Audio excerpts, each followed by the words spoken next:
भारत माता की। दोनों हाथ ऊपर करके आवाज दिल्ली तक पहुंचनी चाहिए।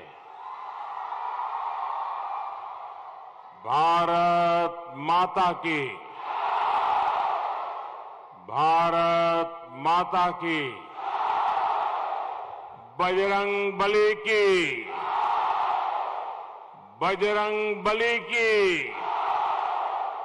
बजरंग बली की। उत्तर कन्नड़ जिल्ಲೆಯ ನನ್ನ ಸಹೋದರ ಸಹೋದರಿಯ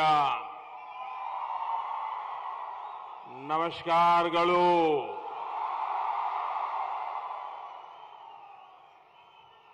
मुझे बताया गया कि आप लोग हिंदी में ही सुनना चाहते हैं। मुझे बताया गया कि यहां ट्रांसलेशन की जरूरत नहीं है। आपका क्या आदेश है? जरा पीछे से आवाज आए, क्या आदेश है? उधर आपका क्या आदेश है? उधर आपका क्या आदेश है? देखिए, हम तो आपके सेवक हैं। आप जो हुक्म करोगे हम मानेंगे। और हमारा कोई रिमोट कंट्रोल नहीं है। हमारा रिमोट कंट्रोल 140 करोड़ हिंदुस्तानी है। आप ही मेरा रिमोट कंट्रोल है। और इसलिए अब आपने आदेश कर दिया तो हम हिंदी में भाषण करेंगे आपके सामने। मंजूर? शाबाश। अंकोला का एक क्षेत्र, उत्तर कन्नड़ा का एक क्षेत्र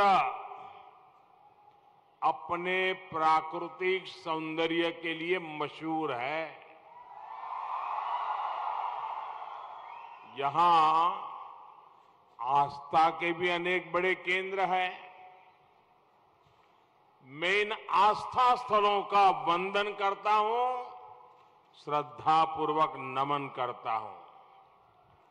और अभी प्रहलाद जी बता रहे थे कि 40 साल के बाद कोई प्रधानमंत्री पहली बार यहां आया है।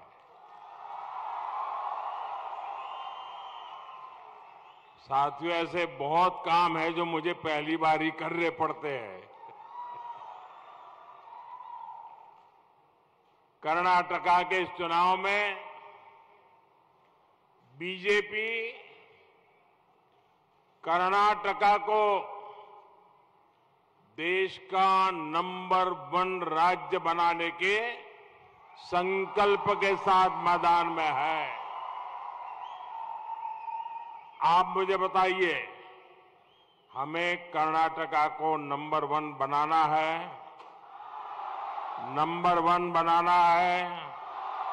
नंबर 1 बनाना है। कौन बनाएगा? कौन बनाएगा? कौन बनाएगा? कौन बनाएगा? आपका एक वोट बनाएगा। आपके वोट की ताकत है जो कर्नाटका को नंबर 1 बना देगी।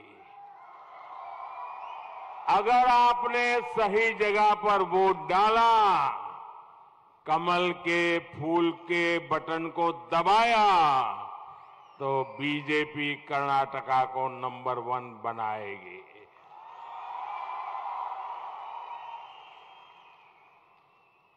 अभी 2 दिन पहले कर्नाटका बीजेपी ने जो अपना संकल्प पत्र जारी किया है, मैं देख रहा हूं तो उस संकल्प पत्र की चारों तरफ प्रशंसा हो रही है। मैं कर्नाटका बीजेपी को इसके लिए बहुत बहुत बधाई देता हूं। कर्नाटका के लोगों का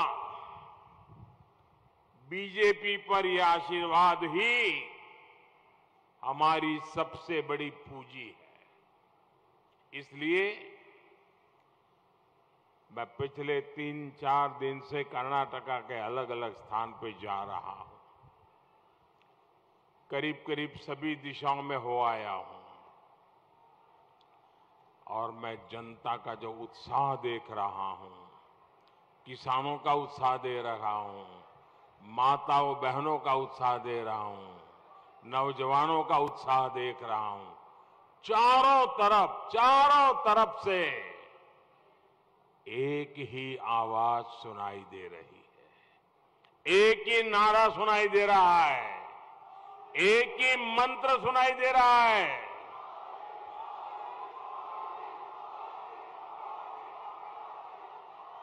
चारों तरफ से एक ही मंत्र सुनाई दे रहा है, ई बारिया निर्धारा,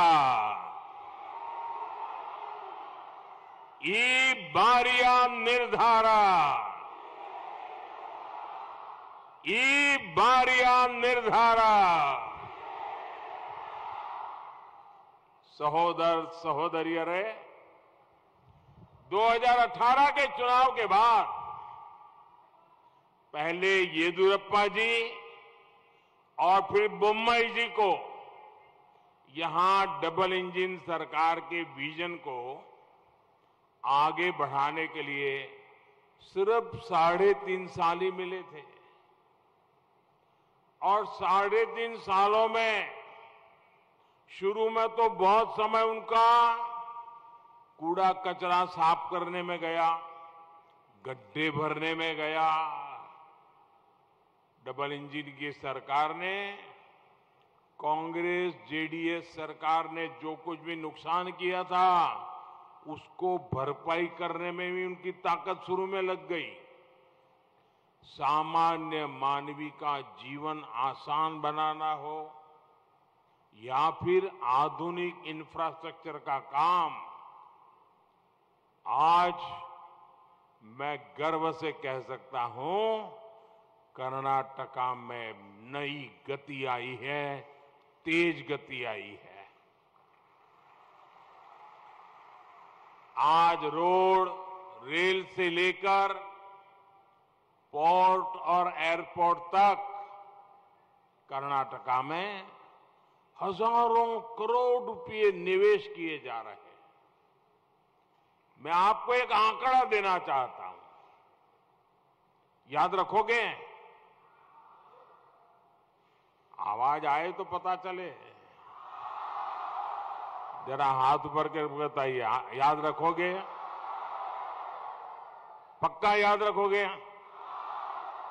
घर घर जाके लोगों को बताओगे?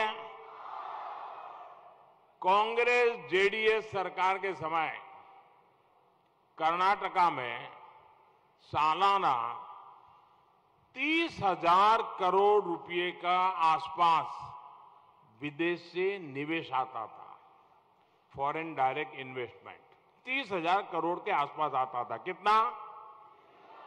जरा जोर से बोलिए, कितना आता था? कितना आता था? याद रहेगा? 30,000 करोड़। डबल इंजन सरकार बनने के बाद भाजपा को आपने मौका दिया, भले हमें 3 साल मिले, लेकिन 3 साल में 3 गुना बढ़कर सालाना लगभग 90,000 करोड़ रुपए हो गया। पहले कितना था, अब कितना हुआ? कर्नाटका का भला हुआ कि नहीं हुआ? कर्नाटका का लाभ हुआ कि नहीं हुआ? नौजवानों को फायदा हुआ कि नहीं हुआ? रोजगार के अवसर बने कि नहीं बने? किसने किया? किसने किया? तो एक काम करने वाले लोग चाहिए कि नहीं चाहिए आपको? कर्नाटका को आगे बढ़ाने वाले लोग चाहिए कि नहीं चाहिए? साथियों, ये इसलिए हुआ क्योंकि बीजेपी सरकार की पहली प्राथमिकता कर्नाटका का विकास है। बंधु भगिनी रहे, किसी भी सरकार की सबसे बड़ी परीक्षा किसी आपदा के समय ही होती है। बीते 3.5 वर्षों में दुनिया पर, देश पर, कर्नाटका पर पिछले 100 साल का सबसे बड़ा संकट आया। याद है ना? Covid, corona. 100 साल में ऐसी महामारी नहीं आई थी। ऐसी भयंकर महामारी में कर्नाटका को सफलतापूर्वक इस संकट से निकालने का काम किसने किया? किसने किया? किसने किया? अगर बीजेपी न होती तो क्या होता? आपने केरल का भी हाल देखा था और उस समय महाराष्ट्र का भी देखा था। हमने कर्नाटका के हर नागरिक को, हर क्षेत्र को तेज गति से कोरोना का मुफ्त टीका लगवाया, वैक्सीनेशन करवाया। आप सबका वैक्सीनेशन हुआ था कि नहीं हुआ था? हाथ करिए, हुआ था कि नहीं हुआ था? आपको 1 रुपया खर्चा हुआ क्या? किसी ने पैसा मांगा क्या? बीजेपी ने ये भी सुनिश्चित किया कि 100 साल में आए संकट में कोई गरीब भूखा न सोए, गरीब के घर में चूल्हा जलता रहना चाहिए।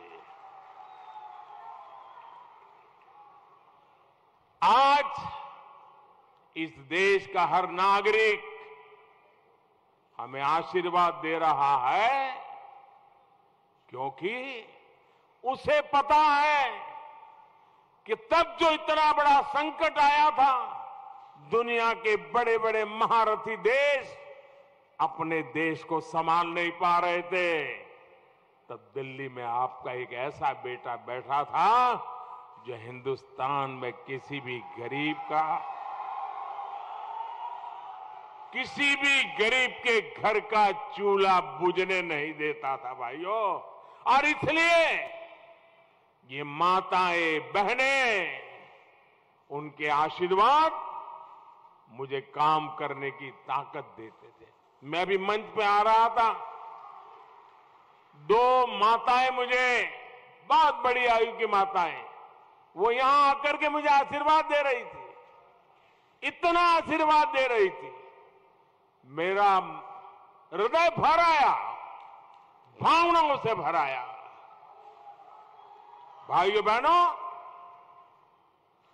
हम हर गरीब परिवार को आज भी मुफ्त राशन देते रहते हैं, ताकि गरीब के घर में बच्चा भूखा न सो जाए दोस्तों।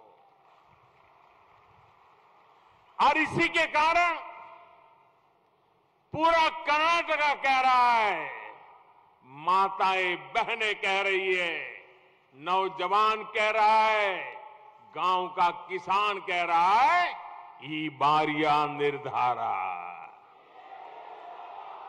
ई बारिया निर्धारा।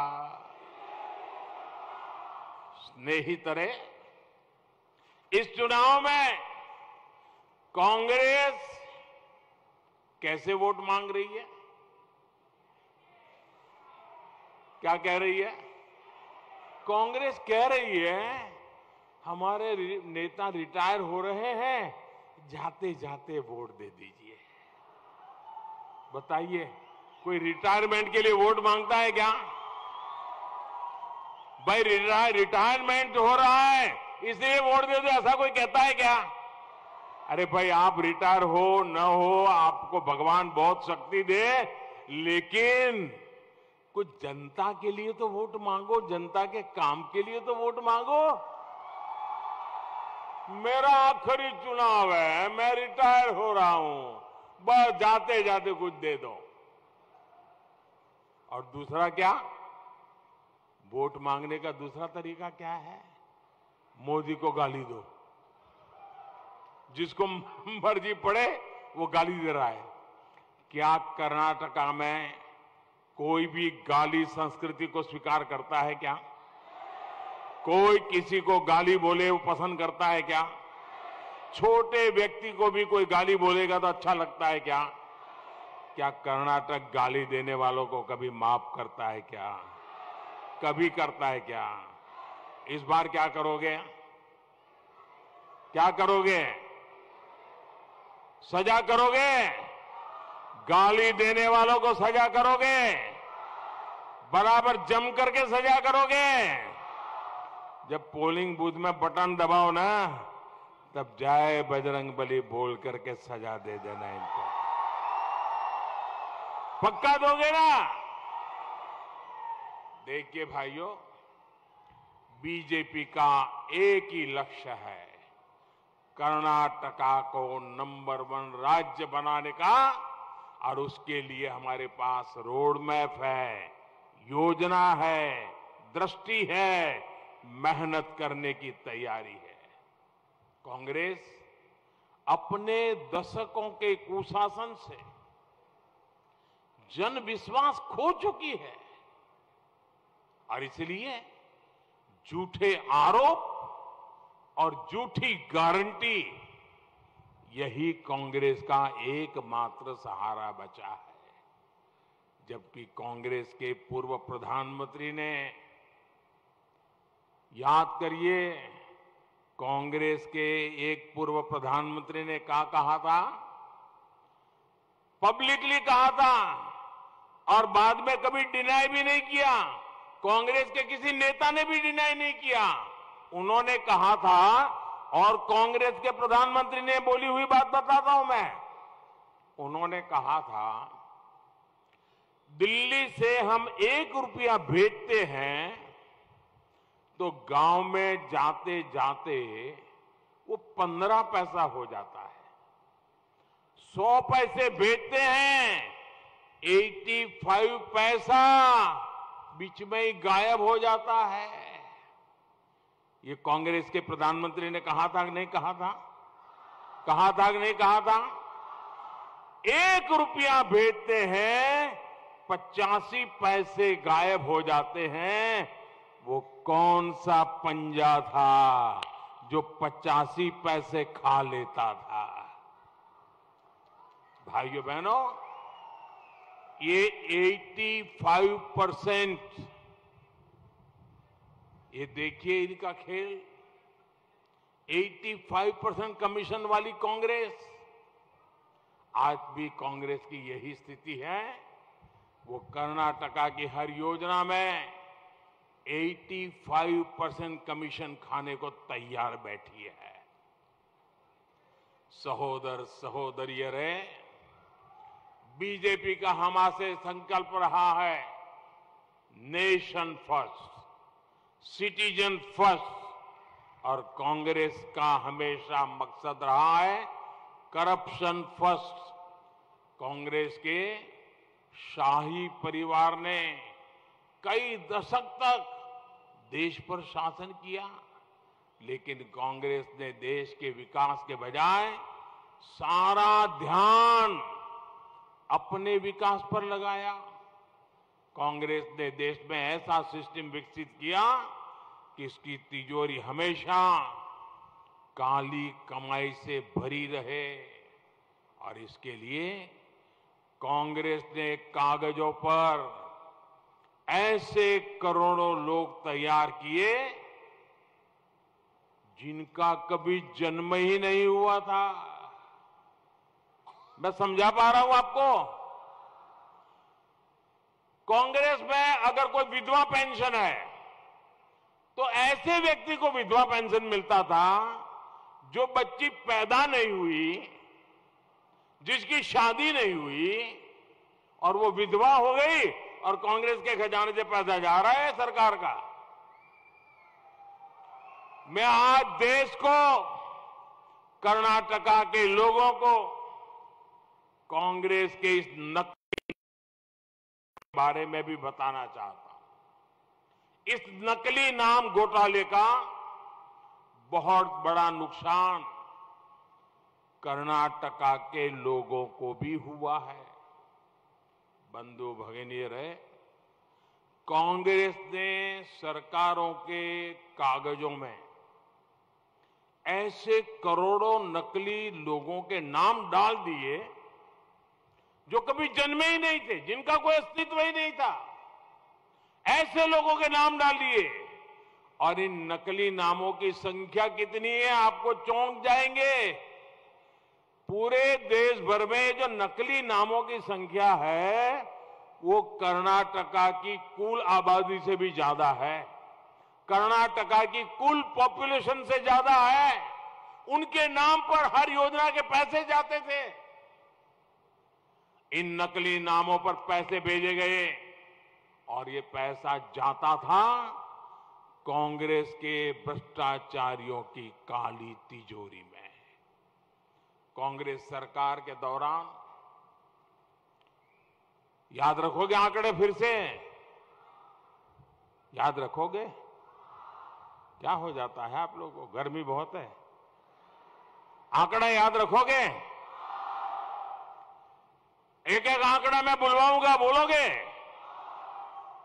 4 करोड़ 20 लाख नकली नामों को उन्होंने राशन दिया। कितने? दूसरा, 4 करोड़ नकली नामों को उन्होंने गैस की सब्सिडी दी। कितनी? तीसरा, कांग्रेस सरकार के दौरान 1 करोड़ नकली नामों को महिला कल्याण के नाम पर पैसा भेजा। कितना? कांग्रेस सरकार के दौरान 30 लाख नकली नामों को, नकली विद्यार्थियों को स्कॉलरशिप भेजी जा रही थी। कितना?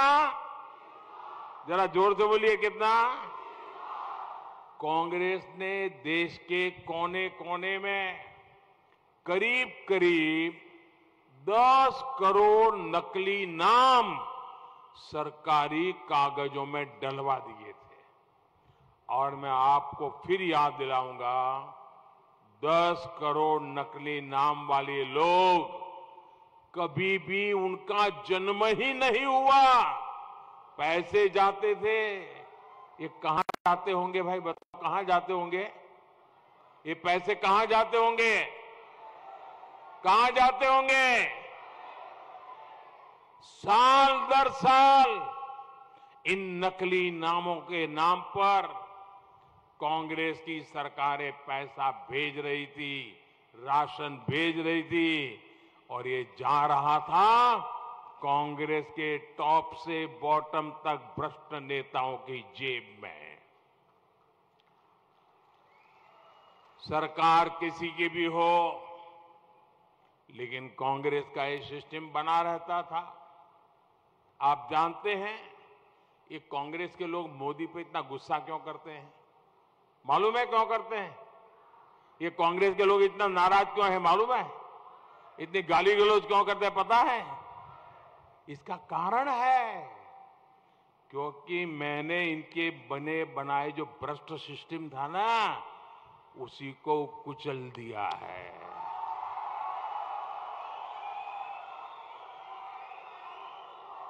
बीते 9 साल में मैंने कांग्रेस ने नकली नाम घोटाले का पर्दाफाश कर दिया है। गरीब का हक छीन रहे इन 10 करोड़ नकली नामों को हमारी सरकार ने गरीब के हक के रास्ते से हटा दिया है। आज गरीब को, देश के नागरिक को, देश के नौजवान को उसका हक मिल रहा है, इंसाफ मिल रहा है। ऐसा करके बीजेपी सरकार ने गरीब के, ये आंकड़ा याद रखना, बोलू ना, आंकड़ा बोलू, याद रखोगे? हमने जो कदम उठाए उसके कारण इस देश के नागरिकों के हक के, गरीबों के हक के, किसानों के हक के, महिलाओं के हक के, नौजवानों के हक के, ₹3.25 करोड़ रुपए गलत हाथों में जाने से बचाए हैं। कितने? ₹3.25 करोड़। कितने? ₹3.25 करोड़। कितने? इतनी बड़ी चोरी। भाइयों बहनों, फिर ये मोदी को गाली नहीं देंगे तो क्या करेंगे? देंगे कि नहीं देंगे? भाइयों बहनों, बीजेपी सरकार गरीब की सेवा की भावना से काम करती है। गरीब का जीवन आसान बने, उसे नए अवसर मिले, इसके लिए हम निरंतर प्रयास कर रहे हैं। बीजेपी सरकार में उत्तर कन्नड़ा जिले के 10,000 से अधिक गरीब परिवारों को पक्का घर मिलना तय हुआ। बीजेपी सरकार में इसी जिले के 1.5 लाख परिवारों तक नल से जल की सुविधा पहुंची है। बीजेपी सरकार में इस जिले के 5 लाख से अधिक साथियों को जनधन बैंक अकाउंट खुला है। बीजेपी सरकार में इस जिले के लगभग 5 लाख लोगों को दुर्घटना और जीवन बीमा का सुरक्षा कवच मिला है। ये मैं सिर्फ एक जिले के आंकड़े बता रहा हूं जी। ये लोग पूरे देश के आंकड़े इनके पास इतने नहीं होंगे जी। ये काम हम करते हैं जी। बंधु भगिनी रहे, बीजेपी सरकार की योजनाओं के बड़े लाभार्थी हमारे मछुआरे साथी भी है, हमारे फिशरमैन, हमारे आदिवासी समाज है, एसटी। ये बीजेपी सरकार है जिसने पहली बार मछुआरों के लिए, फिशरमैन के लिए अलग मंत्रालय बनाया। मुझे बताइए भाई, ये मोदी की सरकार बनने के बाद ये सी आया, दरिया अभी आया, समंदर पहले था कि नहीं था? मोदी आने के पहले समुद्र था कि नहीं था? कोस्टलाइन था कि नहीं था? फिशरमैन थे कि नहीं थे? फिशिंग का काम होता था कि नहीं होता था? लेकिन दिल्ली में बैठी हुई सरकार को दिखता नहीं था, ये मोदी को दिखता है।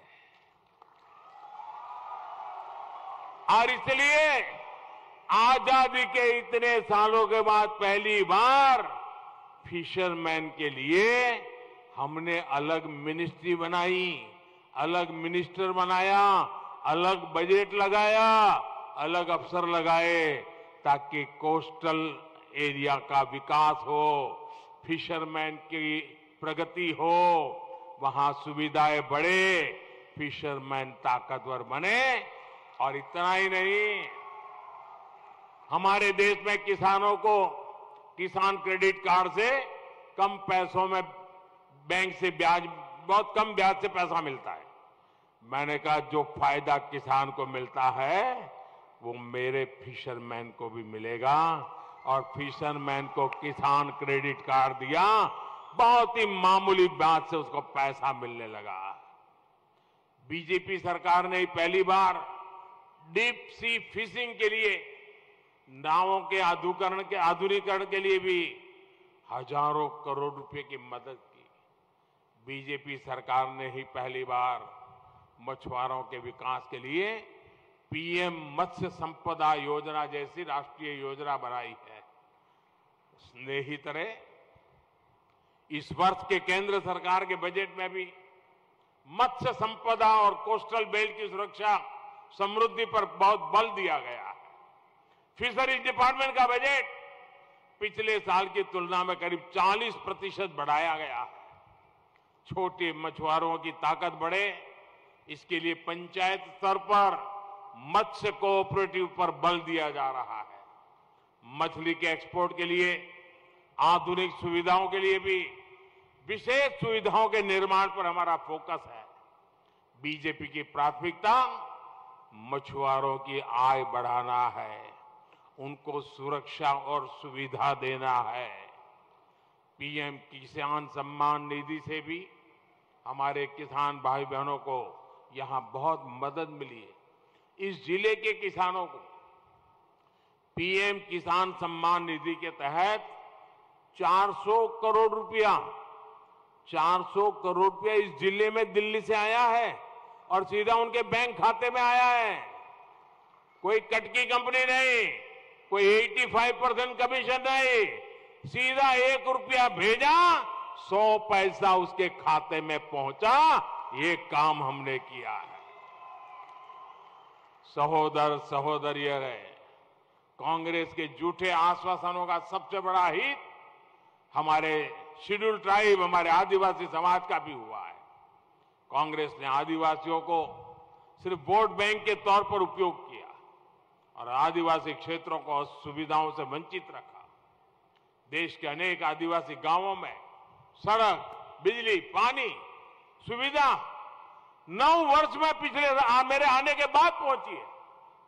ये अटल जी की सरकार थी जिसने पहली बार इस देश में आदिवासियों के लिए अलग मिनिस्ट्री बनाई थी।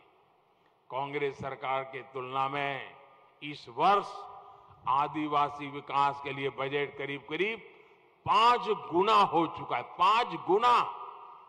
बंधु भगिनी, कांग्रेस ने अपनी सरकारों के दौरान आदिवासी नेतृत्व को भी आगे नहीं आने दिया। जब देश ने पहली आदिवासी राष्ट्रपति, आदिवासी महिला राष्ट्रपति चुनने की भावना सामने रखी तो कांग्रेस ने उसका भी विरोध किया। और कांग्रेस का ये विरोध इसलिए नहीं था कि वो बीजेपी की उम्मीदवार थी इसलिए विरोध करे, वो तो मैं समझ सकता हूं। कांग्रेस ने ये इसलिए विरोध नहीं किया कि आदिवासी महिला वो बीजेपी की कैंडिडेट थी। उनको अगर बीजेपी का विरोध होता तो फिर बीजेपी के ही एक नेता को उन्होंने राष्ट्रपति का उम्मीदवार क्यों बनाया भाई? ये साफ साफ बताता है कि कांग्रेस का ये विरोध गरीब घर से आई हुई एक हमारी आदिवासी बहन के खिलाफ था।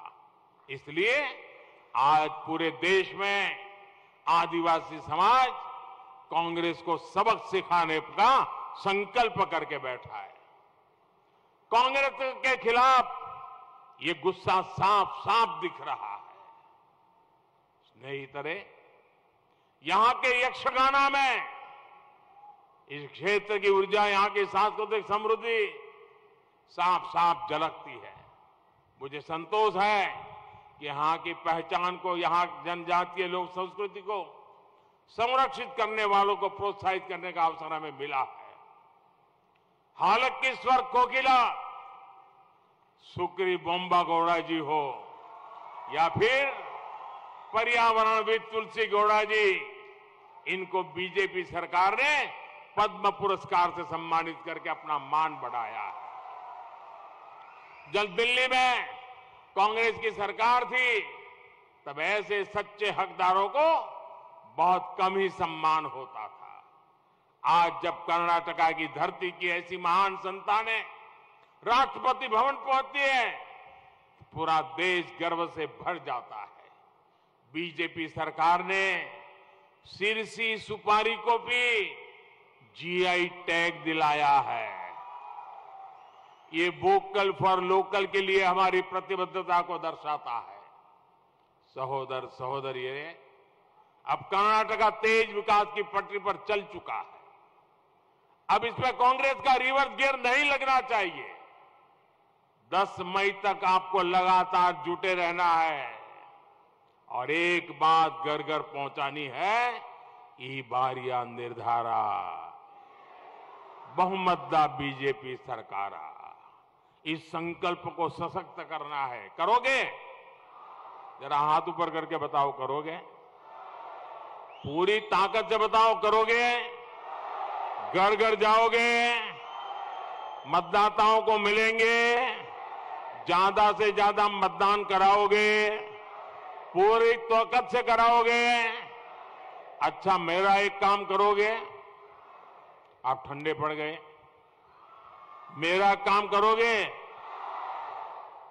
जरा जोर से बोलो, करोगे? मेरा पर्सनल काम है, करोगे? ये मोदी का पर्सनल काम है, करना पड़ेगा, करोगे? अच्छा, अगर आप करने वाले हैं तो जरा अपना मोबाइल फोन निकाल करके उसकी फ्लैश लाइट चालू करो जरा। मैं देखो किस कोने से आवाज लाइट दिखती है, सब दूर दिखाइए मुझे। आप अपने अपने मोबाइल फोन की फ्लैश लाइट चालू करिए। मेरा काम करोगे? करोगे? मैं काम बताऊं? मैं आपको काम बताऊं? काम बताऊं आपको? देखिए, घर घर जाना है, जा करके मतदाताओं को हाथ जोड़ करके कहना था कि मोदी जी अंकोला आए थे। क्या कहोगे? और मोदी जी अंकोला आकर के आपको उन्होंने प्रणाम भेजा है, नमस्कार कहा है। इतना मेरा संदेशा घर घर बता दोगे? पक्का बता दोगे? जब घर घर जाकर के आप ये मेरा संदेश देंगे तो सब माताएं, बहनें, बुजुर्ग मुझे आशीर्वाद देंगे, उससे मुझे एक नई ऊर्जा मिलेगी, नई ताकत मिलेगी, और उससे मैं और ताकत से आपकी सेवा करूंगा, कर्नाटका को नंबर 1 बना के रहूंगा। बोलो मेरे साथ, भारत माता की, भारत माता की, बजरंग बली की, बजरंग बली की, बजरंग बली की। बहुत बहुत धन्यवाद।